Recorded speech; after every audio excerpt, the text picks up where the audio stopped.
I'm Casey Fatchett, and welcome to the Nerdy Photographer Podcast. On this episode, I'll be talking to my friend Jason Hamilton about cloud data storage.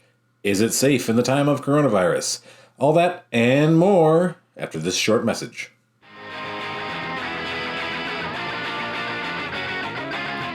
Hey, it's Casey from the Nerdy Photographer. Right now, we're offering 50% off on all of our contract templates at nerdyphotographer.com. That's right, 50% off all contract templates. You might be worried about your force majeure clause, about your clause for cancellations and postponements right now. You want to make sure that you've got it all covered. Well, that's why we're offering you 50% off. No codes, no special discounts. You don't have to sign up for anything. Just go to nerdyphotographer.com before April 30th, and you'll get 50% off on all of our contract templates. Head over there now.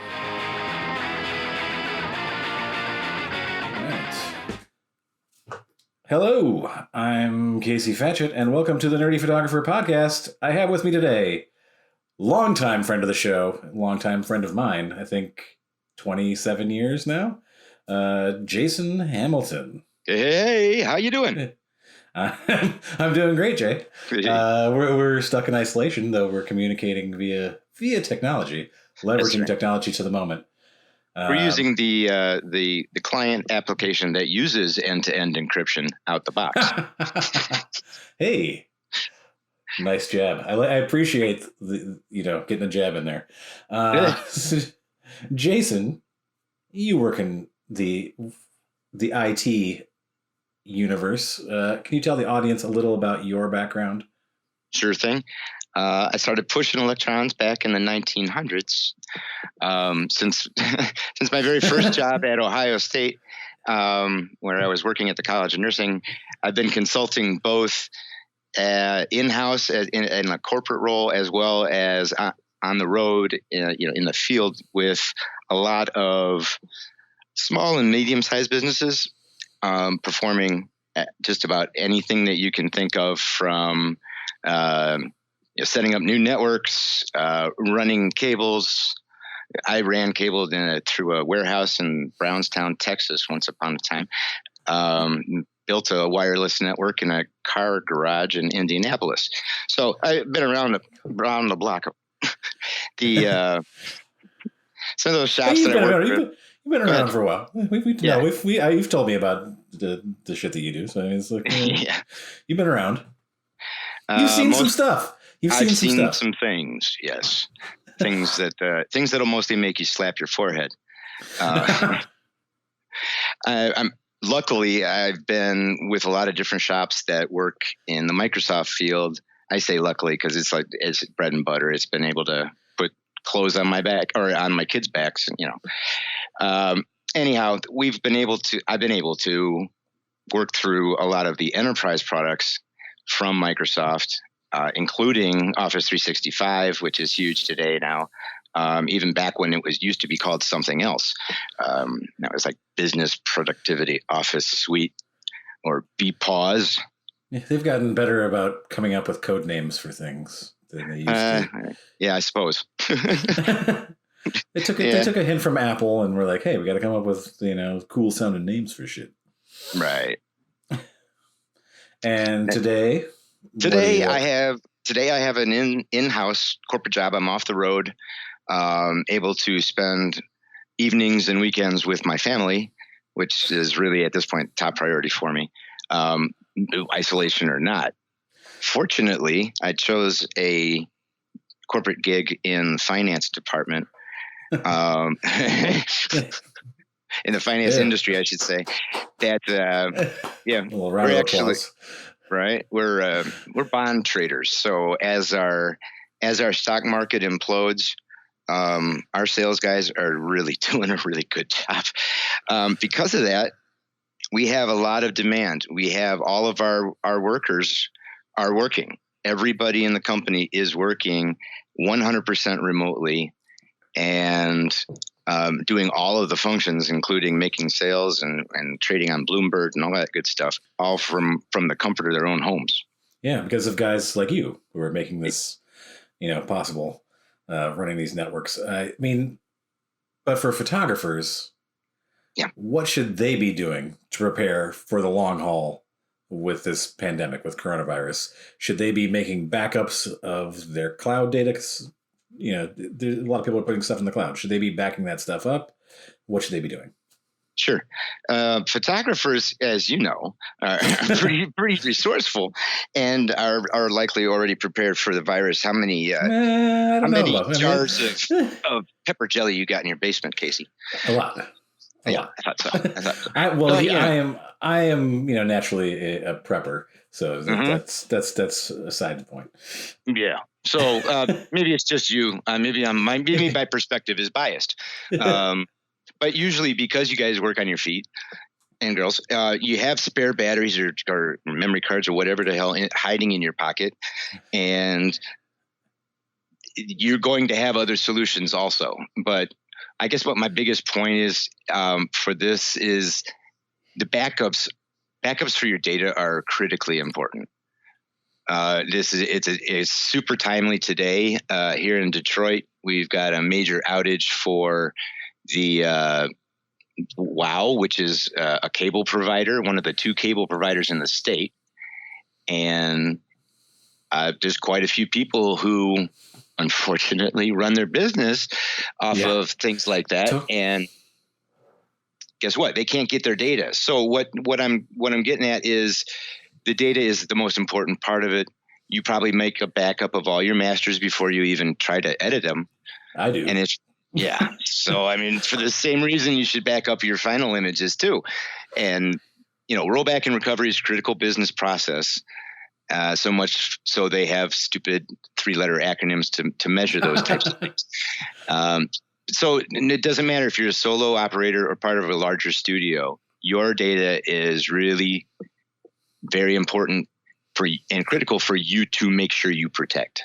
Yeah, I think that maybe you might be overestimating the preparedness of some people. Like I'm, super hard. We talk regularly about what I've done to prepare, and then part of my workflow is always backing stuff up from the minute I get back from a shoot to after I've finished, and then backing up, the final produced images.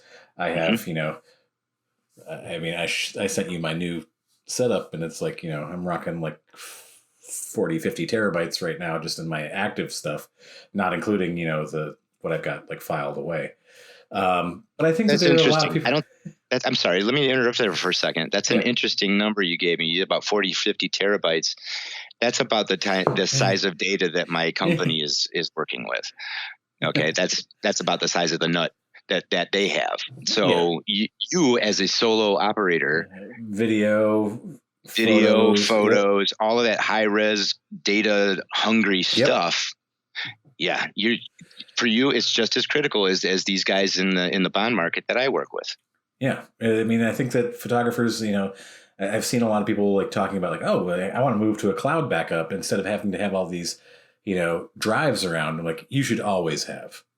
Yeah. Sorry, you should always have a hard copy.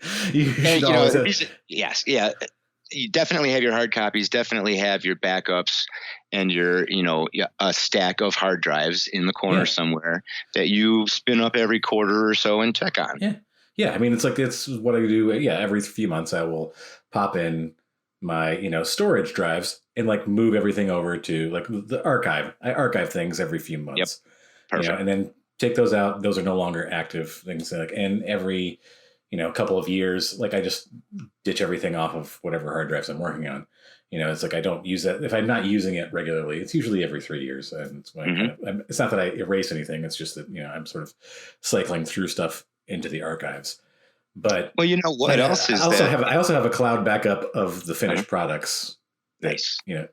So that's always there in case you don't want to have all happens. of your The thing to avoid is to have all of your eggs in one basket. Right. You don't want to have all of your backups in the cloud. You don't want to have them all in your business. Right.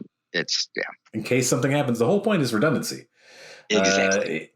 And you were talking about service outages. Do you think there are going to be more outages? We're not. Absolutely. Especially when the guys like me start getting sick. We're the guys that know how the black boxes run.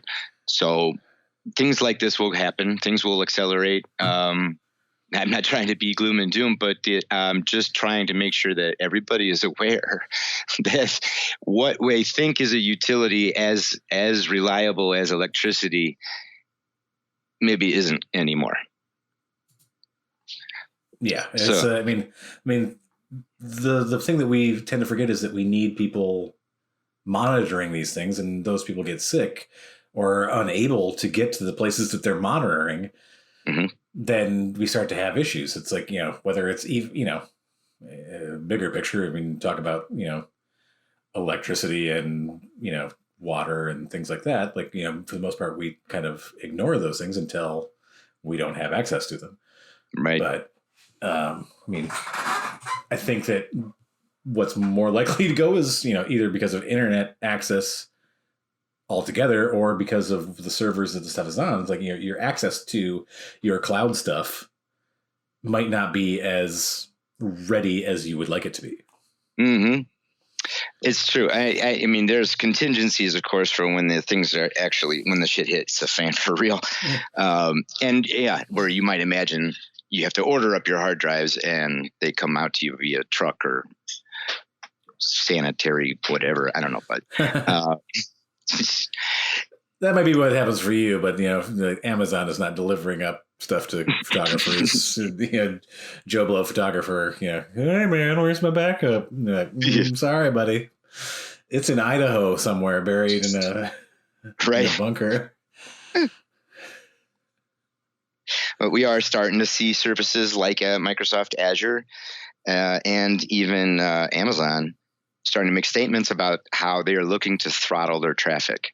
They want to distribute the load better on the cloud servers they have and help with the overall service. I mean, you could almost see a parallel to the Dr. Jones. You could almost see a parallel to, the response to the virus itself. Yeah. It's kind of a similar thing, but you need to cycle things down to to reduce the load. Yeah.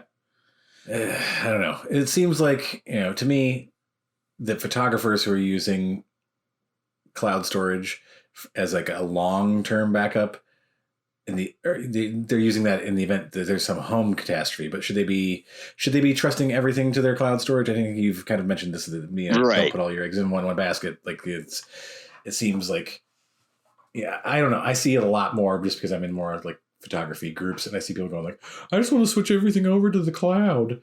Well, you know what? I've seen that in my travels for the last, now about 15 years. Businesses just saying exactly what came out of your mouth. I want to move everything to the cloud. I don't want to have to think about it anymore. I want to make it all convenient and I want to make technology work for me. So what would you say are some best practices for photographers moving forward, both with where we are right now with coronavirus, pandemic preparedness, and just in general for when we get past this? Like, life will go. Life finds a way, Jason. Life will find a new way. First of all, wash your damn hands. And stop touching your fucking face. Don't touch your damn. I'm touching my face now. I'm sorry. I just can't not. But geez, make up now you need to make a mask or pull out your old bandana and wear that around. So says the CDC and every doctor that I've talked to. So that's interesting. But really, as far as your data, I can't say it enough. Think of other ways to protect your data. Diversify your backup portfolio, man. Yeah, man, for sure. So would it make sense for people to like create their own NAS? How do you guys pronounce it? NAS? We pronounce it NAS. NAS system. Right. A NAS. I like to think of NAS because I remember the first Fast and Furious movie when they just kept going, NAS. Like right, yeah, and you're like, what? Blow your nose. NAS? No, but NAS is actually the technical term for the nitrous in the cars, and NAS is shorthand for a network aware storage or similar. Yeah. Now that's for as far as the NAS goes, you've got a pretty sweet setup, and I know that you're also a nerdy tech guy, not just a photographer. So and of course, that's mostly why tech people build things. Yes. Because they can. We're like, hey, this would be fun. This looks like a fun project. Let's do this. Yeah. So for you guys, you've got it all figured out anyway. But for most people, especially the ones that you hear rattling on about wanting to move everything to the cloud, they're not going to want to know how to build a NAS or make the IO buffered shared drivers work in just such a way to make it all blah blah blah. They don't need to know that crap, so they can build or buy one pre-made from anywhere, and it's going to be faster. It's going to, or not necessarily faster, but it's going to have a warranty. Yeah. That's the important part. And support, probably, maybe, hopefully. Yeah. Yep.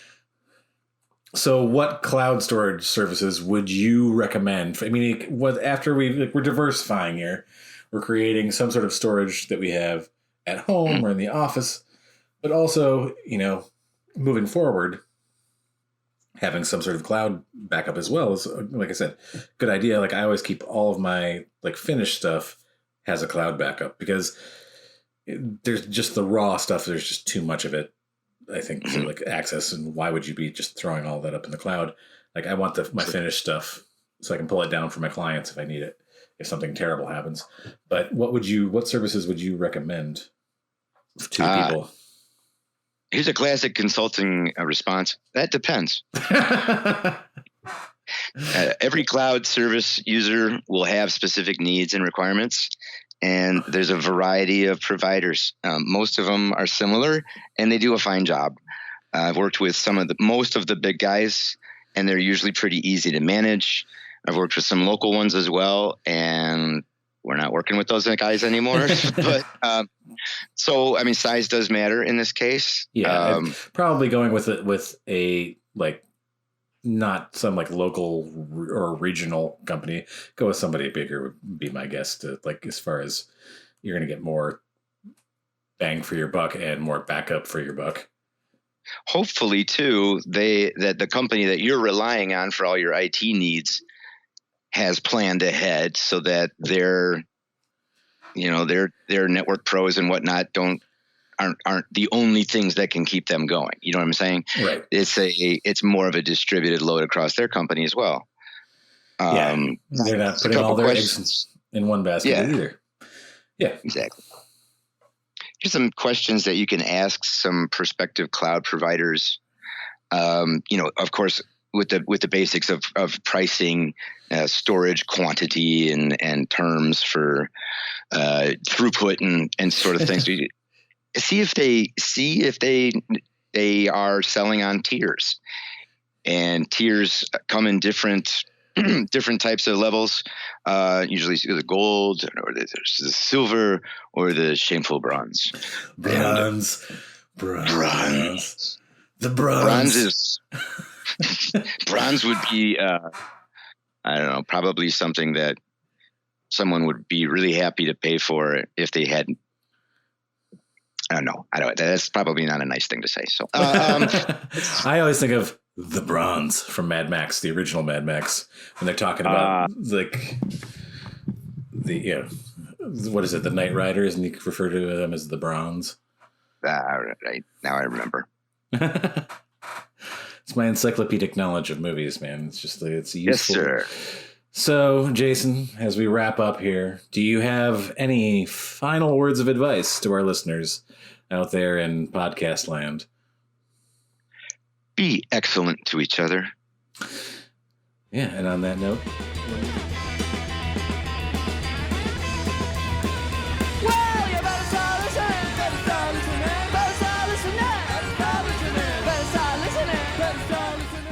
Yeah, so I'm not sure how we handle the situation. Did you have a contract? Well, I had one I found for free online, but my lawyer says it might not hold up. Next time, you should head over to nerdyphotographer.com. They've got a selection of contract templates for weddings, events, portrait sessions, and even for hiring second photographers and associate photographers, which would certainly have helped you in your current situation. Really? I will check that out. nerdyphotographer.com? Yep, nerdyphotographer.com. They've got all sorts of contracts and agreements that can help make sure to protect you and your clients. So what are you going to do? Well, we just have to wait and see what happens, I guess. So, no pants on? Who know anything below the waist? Totally Porky Pig in it. Impressive. Not really. It was pretty cold out. Ew. Yep.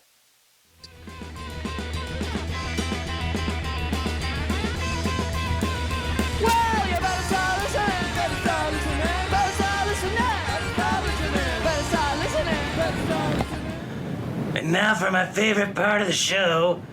What's that say? Useless information. This is always death. It's time for useless information. Jason, Yes, sir. did you know that sloths can hold their breath longer than dolphins? Who?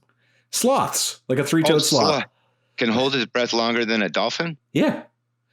A sloth can hold their breath for up to 40 minutes. What?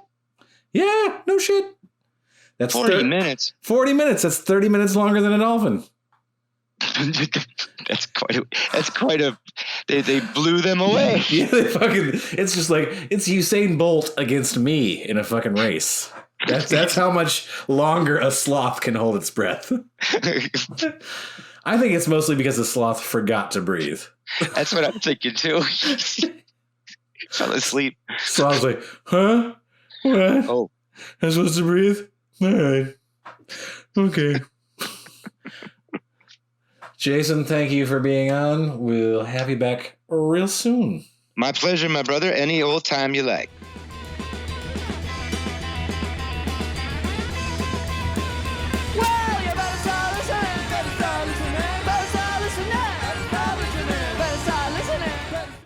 I'd like to thank my friend Jason Hamilton for being on the podcast, and I'd like to thank you for listening.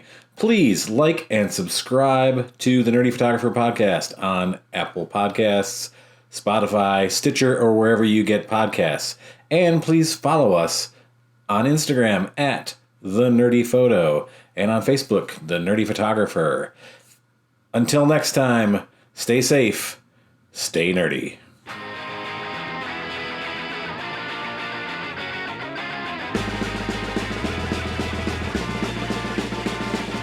Who's that coming back to town? You better start listening. Who's your heart been beating about? You better listen.